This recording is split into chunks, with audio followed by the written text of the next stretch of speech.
Welcome to Rent-A-Friend Radio, where we use logic and reason in every season to maintain compliance with wisdom and science. I am your friend at a very reasonable hourly rate, Rent-A-Friend 2000, the man with a plan to bring the facts on stacks of wax, showering the nation with science education. And today we are answering your listener mail.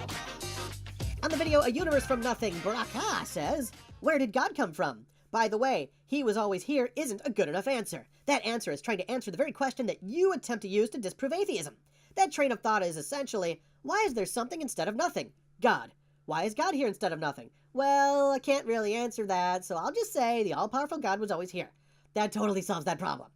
The truth is that scientists are always trying to figure this out. What was before the Big Bang? After that, they will try to find out what happened before the thing that was before the Big Bang. This would continue infinitely.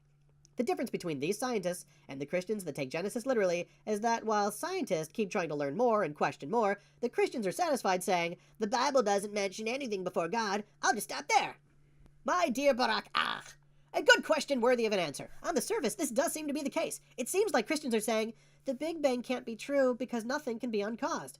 But if the Big Bang had a cause, what caused the cause? And what caused that cause?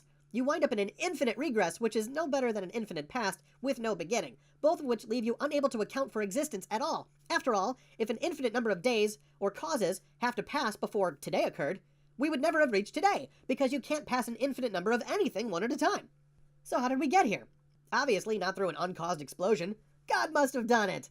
But where did God come from? Was he made by a bigger God? And was the bigger God made by a bigger God? And was the bigger God made by a bigger God? Where does it end? The way the Bible solves this dilemma is not by saying God was always here, as if he existed through an infinite amount of time before he made us, but rather that God is eternal. The difference between eternal and infinite in the past is a very important difference. An infinite book would need you to read an infinite number of pages before you get to the page you're on. But the author of the book does not have to age inside of the story he is writing. Hamlet can't look back into his own history and find the birth of William Shakespeare. Shakespeare is everywhere in the story of Hamlet, and there is nowhere in the history of Hamlet where Shakespeare began. He just is. Similarly, God isn't in our story, he is our author. He doesn't age in our time, he made our time. But what about his cause? Well, in philosophy, we acknowledge the need for a first unmoved mover, someone to knock over the first domino so we can explain all the dominoes which are still falling. We also call this the first uncaused cause. This is not a cop-out, it's necessary. In fact, that's what we call it, a necessary being.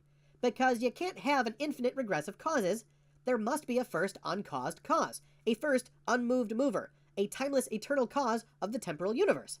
So logically, God must exist. And he must exist not forever back in time, but before time, sort of outside of time.